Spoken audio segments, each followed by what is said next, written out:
Hi, everybody, and welcome to episode 2 of Some Big Ideas. Just like anything, when we get interested in something, a new subject, or we've read a great book or we've seen a powerful movie, we naturally feel this urge to tell people about it. And really what we're looking for is other people to validate our excitement, right? We want other people to see the movie and gush about it as much as we did. We want people to read that interesting article and discuss it with us. And my study in anti-racist work and equity has kind of had the same results on me. I find that there isn't a blog episode or a podcast episode or a blog or a book that I read that doesn't leave me with something that I want to tell everyone around me. My frustration has been the lack of people around me sharing this passion. Something I've been struggling with is trying not to feel resentment towards people who maybe don't shout their anti-racism from the rooftops like I would like to. And I'm feeling frustrated with this sense of everyone's feeling overwhelmed right now by the state of the world. And to me, that doesn't feel like an excuse. I feel like what could be more important right now than human rights? What could ever be more important at any point in history?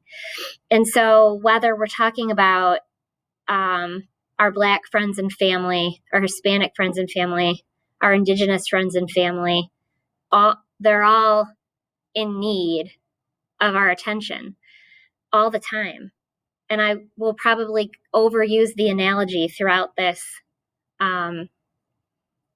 episode of a burning house. But I feel like this year I've suddenly become aware, like I always knew there was a house on fire, and I was always concerned about it. But suddenly this year, I have felt like I don't know why I'm doing anything else other than throwing buckets of water on the fire. Suddenly this year feels like all the other tasks I used to do around the house that was on fire, suddenly I realized they're doing nothing to put the fire out. And I think I had this light bulb moment, and then I just suddenly expected everyone else around me should be there too, and that's been frustrating to me. And so in this episode, I want to talk a little bit about white apathy and what it is and why it exists. So there are a couple books that I'm going to use quite a lot to reference in this, but mostly I pull a lot of what I'm going to talk about from Layla Saad's book, Me and White Supremacy, although other ideas in this presentation have been informed by Robin DiAngelo's White Fragility, as well as Ijeoma Oluo's So You Want to Talk About Race.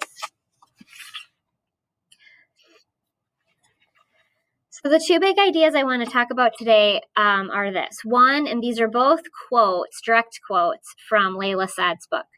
White apathy arises as a self-preservation response to protect yourself from having to face your complicity in the oppression that is white supremacy. And the second one is the intentional non-action of white apathy is just as dangerous as intentional acts of racism. And before I get too far into it, I want to first address what white apathy is.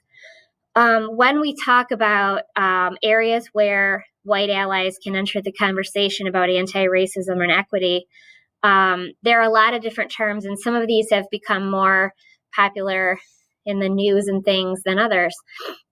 White privilege is a very common one that a lot of people are talking about.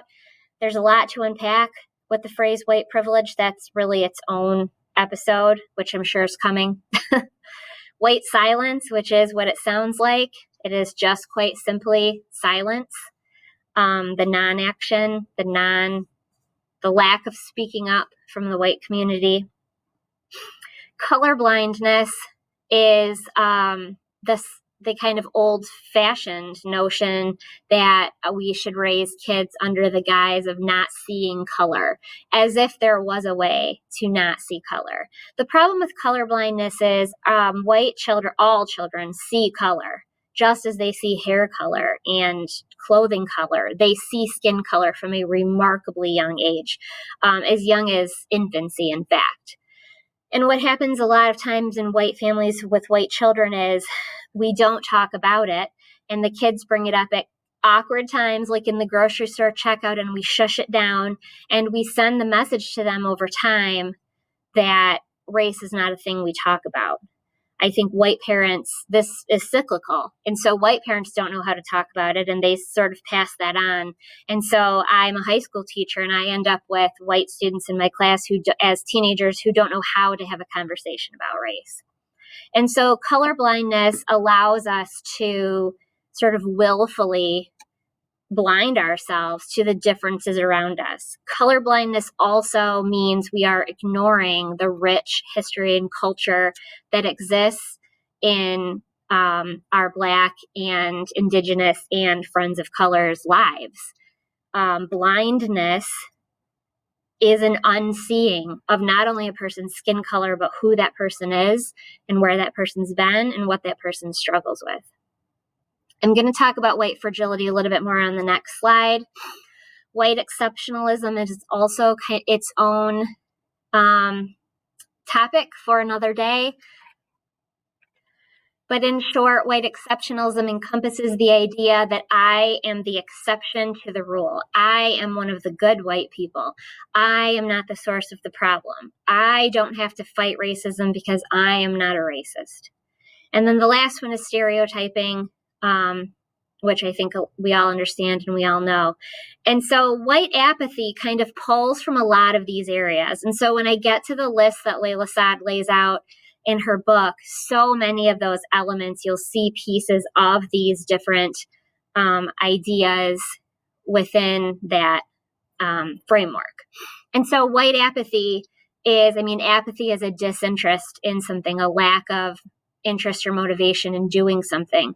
And while white apathy doesn't necessarily come from bad intentions, it is the result of privilege and fragility, and it can manifest itself in silence.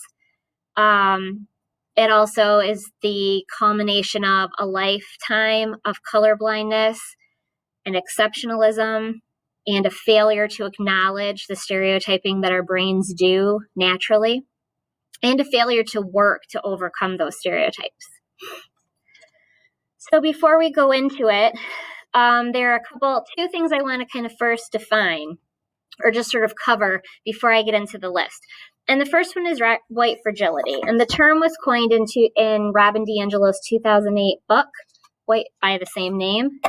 I would recommend it as a book to read. However, I would always encourage you to start with books and voices from people of color and people in the Black community. However, I also do think that racism is a white person problem, and there is some space for white allies to call out their own people. So white fragility is a state in which even a minimum amount of racial stress becomes intolerable, ultimately triggering a range of defensive moves. And when we think of white fragility, defensiveness tends to be the kind of synonym that we can replace it with. Right? White fragility keeps us as white people from really analyzing our own role in the world and our own role in this nation's baggage and systemic racism and white oppression. When we feel the but bubbling up, or a dismissal of not me, that's white fragility. The first book I read about race after college, as an adult in the world, was Ijeoma Oluo's book, So You Want to Talk About Race?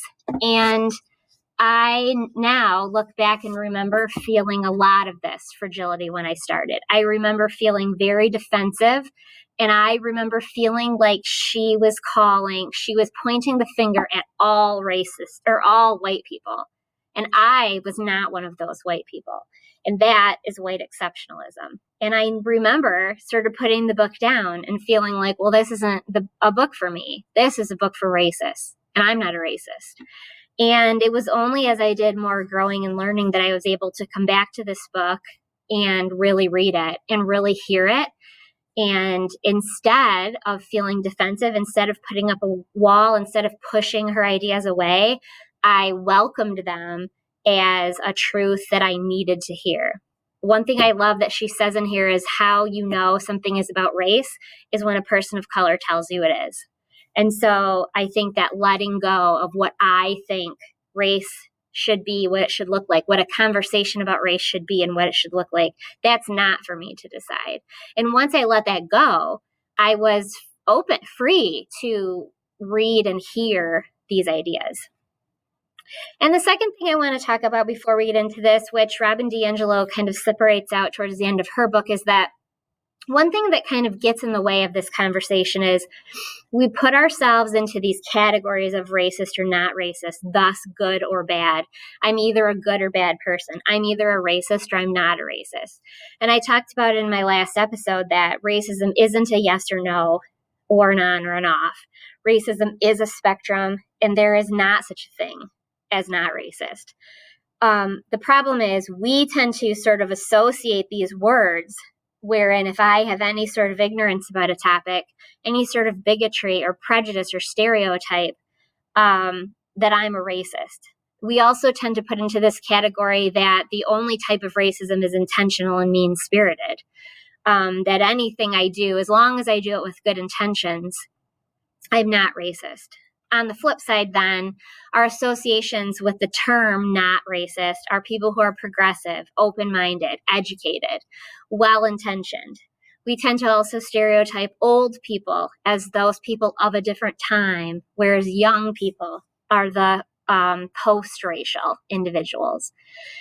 And so this sort of binary division is not helpful to any part of this conversation because when you feel triggered as a white person about some fact that you're learning about race, part of why we feel defensive is because we immediately put ourselves into the racist bad category.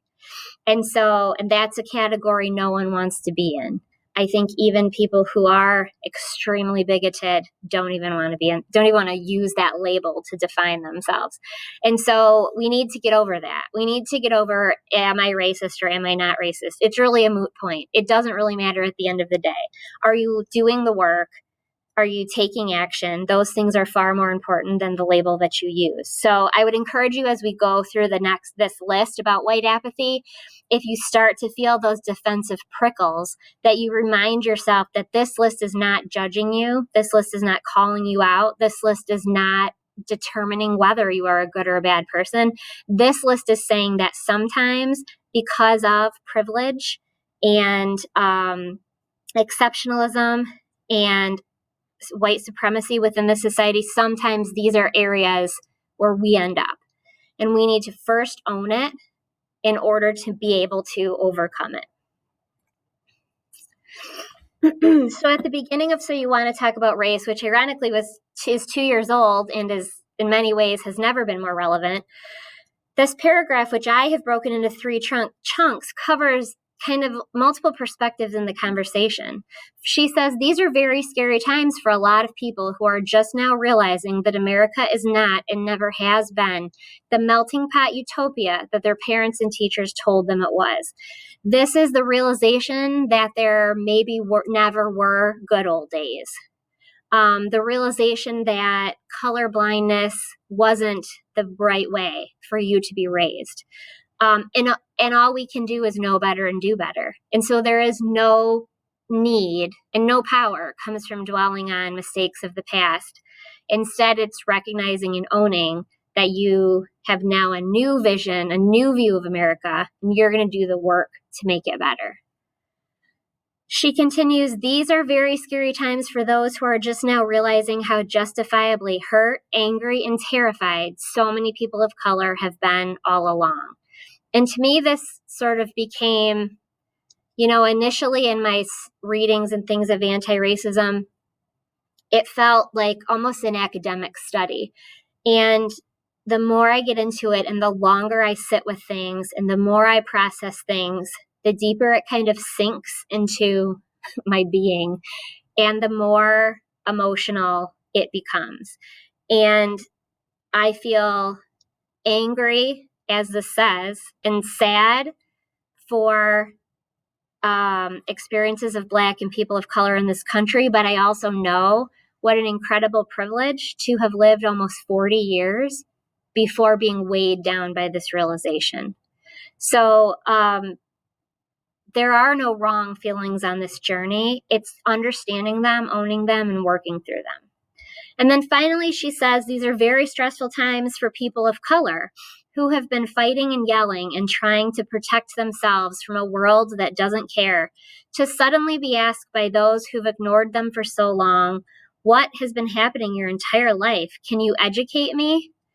And so here's where I hope we are getting now closer to, many of us, which is this realization that things are not what we thought they were, and how incredibly stressful for our friends in the Black community who have known this since their earliest days of understanding and have been wrestling with it and fighting it, and for suddenly some of us to join the conversation.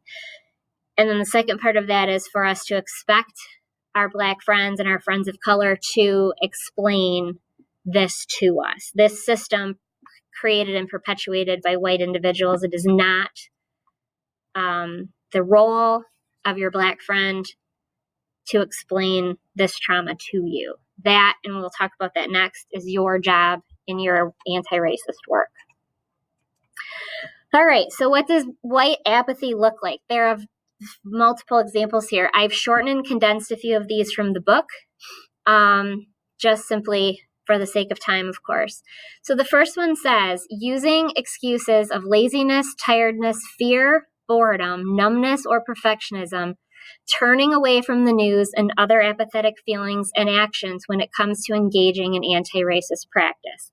This is unfriending or unfollowing that person who's always sharing news and upsetting information because you don't like your Facebook feed to be upsetting.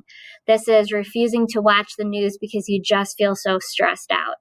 This is refusing to read or engage about Black Lives Matter or to truly understand what that is because it feels confusing and complicated and overwhelming and you don't know where to start. This is a privilege. To be able to turn away from any problem in this country to take a mental health break is a privilege. And this extends beyond race to, be able to take a break from worrying about poverty is a privilege when we have so many people among us who don't get a break from it because they live it and they struggle it every day. So anytime you are able to be too tired, too busy, too afraid, too numb to any issue in this world, that's a privilege. Doing very little because you believe you are a good white person. This is white exceptionalism.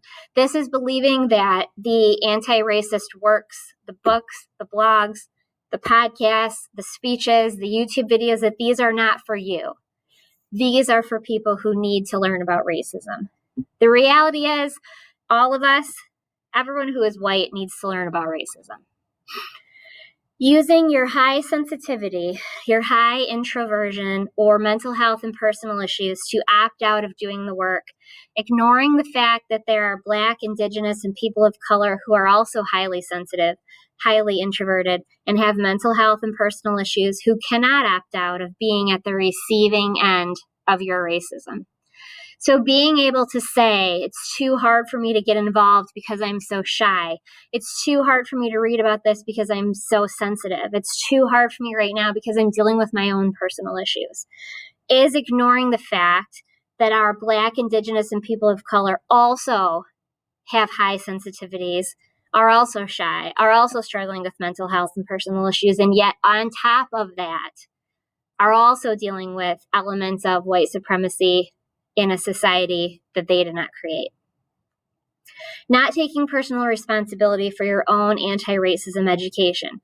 There are so many amazing resources right now for people to have access to, really for free. If you don't have the money to buy books, there are so many amazing podcasts. There are so many amazing webinars and videos on YouTube.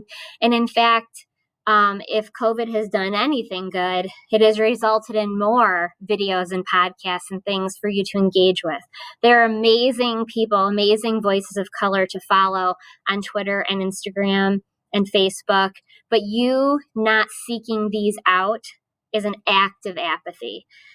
And if you are not seeking them out because you're a good white person, or because you're just really tired, or because you just don't want to have that kind of junk clogging up your Spotify, those are all elements of privilege, exceptionalism, and fragility. Overcomplicating what it takes to practice anti-racism, procrastinating, or feeling overwhelmed by the amount of work that needs to be done. This is a struggle for me. I feel very overwhelmed. I often feel like reading and thinking and listening is not enough. I sometimes have that, what's the point?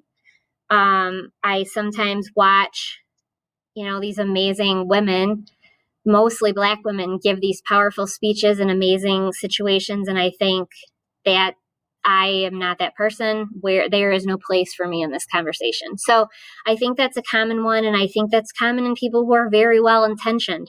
They would do the work if there is just a place for them. But you have to find the place. That's kind of the answer to that. It's not going to come to you. And you're not doing any work, and you're not doing any anti-racist work if you're simply saying it's too hard to find it. Minimizing the effects of racism by telling yourself it's not that bad, or that Black, Indigenous, and people of color are just playing the race card. To me, this has been why it's been so powerful for me to hear authentic voices from people of color and from individuals in the Black community, because it has helped me to fight against my instinct to dismiss somebody's example or somebody's life as an isolated incident. So, you hear an interview on The Daily Show, and it's easy to dismiss that person as, this is one example. This is one person's perception of blah, blah, blah. But the more we get ourselves out into the world, the more things we listen to, the more authentic voices we can find, the more we will start to understand that there are too many examples for this to just simply be a fluke. Being outspoken on issues not related to racism, but silent on issues that affect people of color. COVID is a great example. We know that COVID is killing people of color at a higher rate than white people.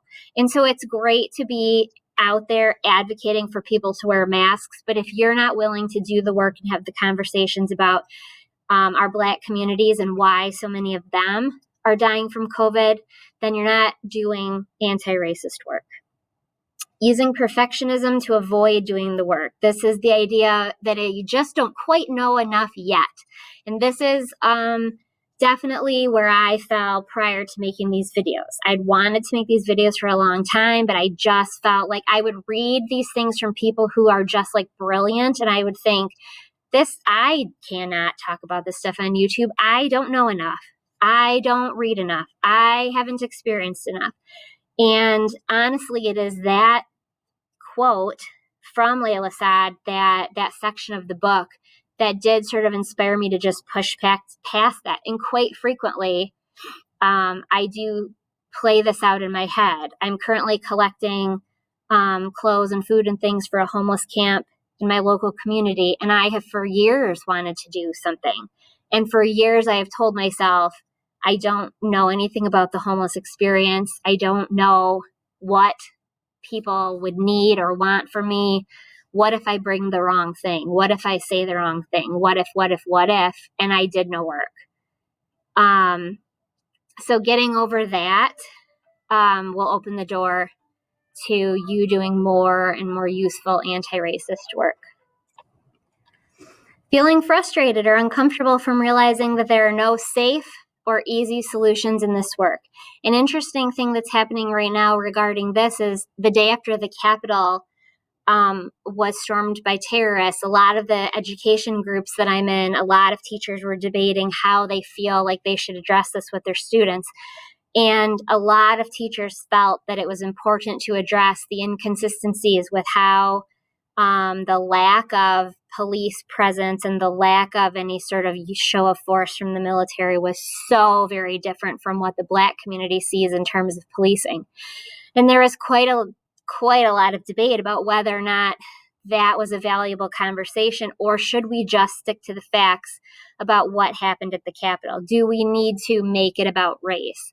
And then that night and into the next day, teachers started posting about getting parent complaints, about getting called into the principal's office. Actually, the day before, teachers were already saying, I wish I could teach about it, but I got an email from my principal who said, don't talk about the Capitol today. You're not allowed to cover it in class. And this falls into there are no safe solutions. At some point, we have to think about who we're going to be and the legacy we're going to leave, and what risks are we willing to take. And especially those of us in the classroom, especially with kids of color in our classroom, what messages are we going to send those kids? And somebody had said, very heartbreakingly, all of those people who stormed that Capitol sat in someone's classroom one day. And so my student body that sits in my classroom is predominantly white, and this conversation is just as much theirs, maybe more so, than it is the students of color. And it's not safe. I will maybe get parent pushback. I will maybe have to explain myself to my administrator. But these are decisions that you make when you decide which side of history you want to be on. And the last one is using the excuse that because you did not create white supremacy, it's not your job to dismantle it. And that's certainly too bad for you. This is like coming upon a fire and while carrying a water bottle and saying, I didn't set that fire. I don't think I should have to use up my water to put it out. And it also goes into my feelings of, what kind of person are you going to be? Are you going to challenge that fragility in yourself? It doesn't matter who created the problem. The problem is here. It doesn't matter where it came from. It doesn't matter who's doing it. We all have to fix it. So just to kind of tie back to those big ideas from the beginning that I was hoping to take from this. First was an understanding of what white apathy is and where it comes from. And it's a self-preservation response. It's similar to feelings of defensiveness in cases of white fragility. It comes from a sense of having to protect ourselves from the overwhelmingness that is white supremacy and our role in it. Because our role as white people in white supremacy is hard to see. It is ingrained in us. It is what we consider the norm in society. And so white apathy comes from not feeling like doing anything about it, not feeling like learning about it, not really feeling like understanding it, all the way to not feeling like doing the work. And finally, I would just leave you with this sense that whether or not, wherever you place yourself on the spectrum of racism and anti-racism work and however much you're doing, remember that non-action is just as dangerous as intentional acts of racism. Anti-racist work isn't about stopping terrorists from spray painting somebody's property, intentional acts of racism. It's about dismantling the invisible system of white supremacy, and that means dismantling a lot of white silence and a lot of white inaction. Thank you for listening. Go out there and do some work.